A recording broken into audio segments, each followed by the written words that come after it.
Hello everyone, thank you for joining us wherever you are. I'm Gulo from JDPNS, will be your host.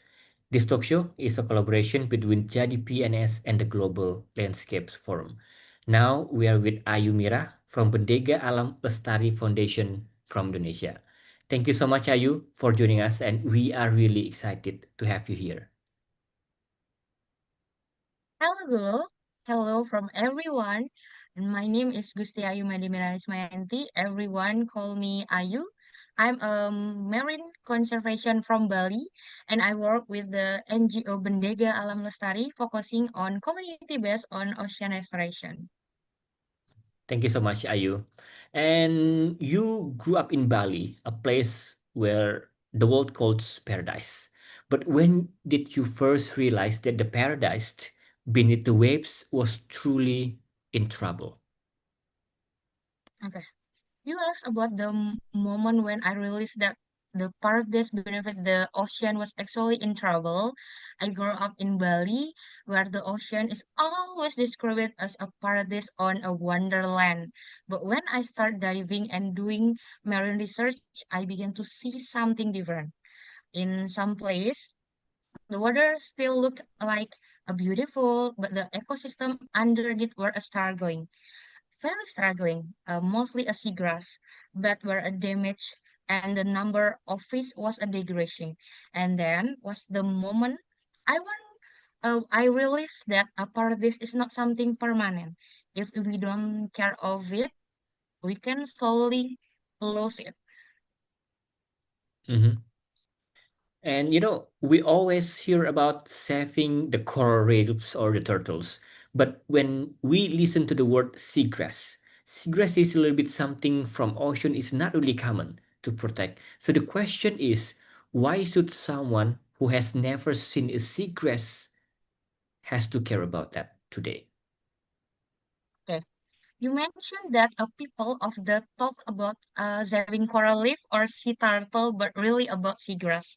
And maybe and then it's actually true that a seagrass is one of the most overlooked ecosystem in the ocean. But a seagrass meadow are like the nursery of the sea. Many of fish and marine species grow there before moving to coral reef. And seagrass also a large amount of blue carbon, help fight climate change, and it's a protect coastal line from erosion. And so even if someone has never seen a seagrass meadow, and it still affect the food they eat, the climate they live in, and the safety of a coastal communities. Wow, interesting. It's kind of like an intersection between the seagrass meadow and the coral reef and Uh, also the turtles. And I you were one of 1,250 applicants around the world for this global mhm. title, the 2026 Restoration Stewards. Congratulations. And it's such a Oh, huge, thank you so much. yes, you're welcome. It's such a huge achievement. And what brings you is that, can you tell us one specific moment where you said, "Oh, I cannot just study and then graduate. I have to fix this." Mhm. Okay. You asked about the moment when I realized that I could not just study just a problem, but had to take a action.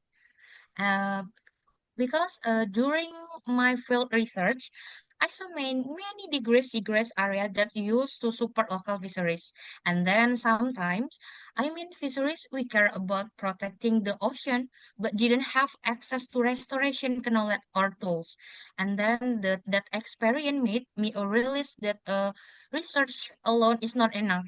And we must try knowledge into a real the action maybe. Mhm. And then in your restoration, you use a technique where you transplant seagrass with its natural Yeah. soil.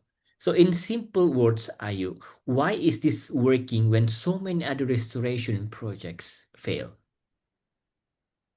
Okay, maybe I want to tell what my project in a GLF that's exactly how my project name is a Yaoyang Sagara started. Uh, if you know a Yaoyang Sagara, means in bring life back to the ocean. It's a community-based seagrass restoration initiative in Bali. And then through this a project, we combine science, local knowledge, and a community participants. And local fisheries, youth, and volunteer ops absolutely and are involved in seagrass transplantation, and then ecosystem monitoring and ocean education in the years and to 2026, this initiative was selected as a part of the restoration steward program just for more the maybe 1,200 global applicants, and I'm received in mentorship and I 5,000 euro grant to scale the project. I feel like, oh my god, this time is to assign. Maybe that's Mhm. Wow, interesting. And you're a scientist, but you work with local farmers. You know, sometimes it's so challenging to work with local people. And how do you explain about blue carbon or ecological health to a fisherman who just want to make sure that, there will be enough fish for tomorrow's market? okay. If you ask about and finally, maybe I want to tell about and finally for your people, we can to protect their hometowns. Because the first step, actually for simple understanding, you want environmental the first. Because if you talk about with a local community, a leader, fishers, and or farmer in learn how the ecosystem has changed over time, and then start a small action together. Because maybe many environmental movement start from a small group of people who deeply care about their home. Wow, interesting. And then in your project, you lead marine mapping. So Yeah. many common people, just like myself, how does a map actually save a beach? Like, give us example like how a piece of data change a decision made by local leaders like you and your team. Yeah.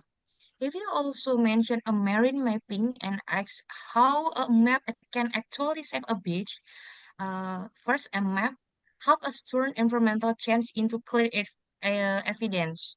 For example, when we map a seagrass distribution and damage area, we can show which zone need restoration and which area should avoid the destructive activity like occurring or coastal environment development. And we locally see the do data visual on map. It's become much is for the to make information conservation about it. Mhm. And then, as a restoration steward, you just receive a 5,000 euro grant from the Global Landscape Forum. Well, in the world of the NGOs, that's a modest start. And how do you use those euros to create a massive impact on the Bali coastline? Okay. You ask how a relative small grant can create a large impact, right?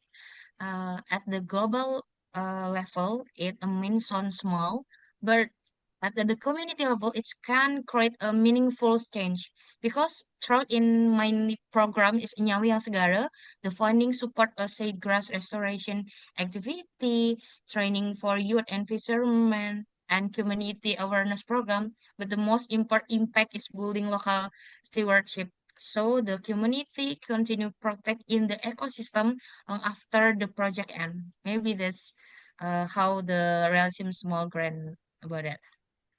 Wow, congrats for starting your project with the Global Landscape Forum. And for young people watching us right now, wherever they were, and they want to protect their own hometowns, but don't know where to start. What is the very step from you that they should take tomorrow morning? Okay. I want to say for a young people and another people in the world, If you need to protect this area, you must to love this. What you know about home? Yeah. If you know the meaning is home, you know about the first step is actually a very simple. Understand your own environmental first.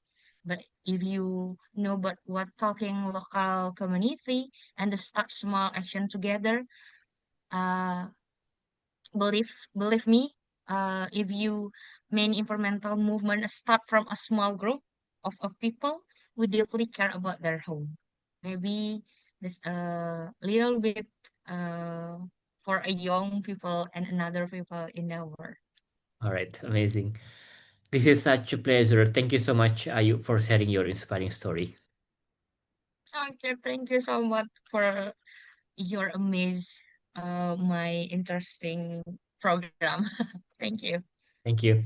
And thank you everyone for joining us, and especially the Global Landscape Forum for this collaboration. Let's collaborate to make this world into a better place. I'm Gulo from JDPNS. Thank you and see you again.